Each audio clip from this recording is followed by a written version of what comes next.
အင်္ဂါညနေခင်းကတော့အကွဲဘယ်လိုပြောရမလဲပောက်ကံမှာပါလာလားပေါ့နော်30ကနေဒါ33ဖြစ်သွားတယ်ပေါ့နော်30နဲ့ပြီးလဲရတယ်ဒါမှမဟုတ်32ပြီးပေးလဲရတယ်အဲ့ဒါကို33ဆိုတော့လေဆရာကြီးဘယ်လိုပြောမလဲရခံသွားတယ်ဒါပေမဲ့ဆရာကြီးကဘယ်တော့မှစိတ်မပြတ်ဘူးမနှက်ဖြန်မှာဘလို့နေမှာရှက်ဆော့အကောင်လုံးပေးပြီးဟိုလေးဝဲပြီးဆိုတာနဲ့အကောင်လုံးကိုကလင်းလာတခါချိုးကြည့်ထားတာအကောင်လုံးလုံးဝရှယ်မိန်လုံးမိုင်နဲ့ဒါ main ကွက်ကြီးပေးပြီးသွားပြီဒီဘောလုံးနဲ့ဒီကလူတွေပြောချင်တာကဘာကောင်းလဲဆိုတော့ခွန်တစ်လုံးပြန်ကောင်းမယ်ရှစ်တစ်လုံးပြန်ကောင်းမယ်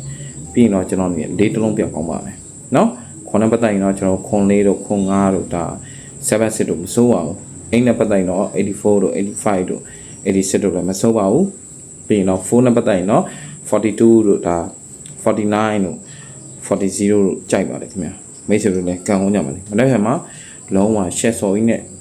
ကျုံးရင်တဲ့လူတွေရှိရဆိုလာခဲ့လိုက်ကလင်ကဖိတ်ခေါ်ပါလေကျေးဇူးတင်ပါတယ်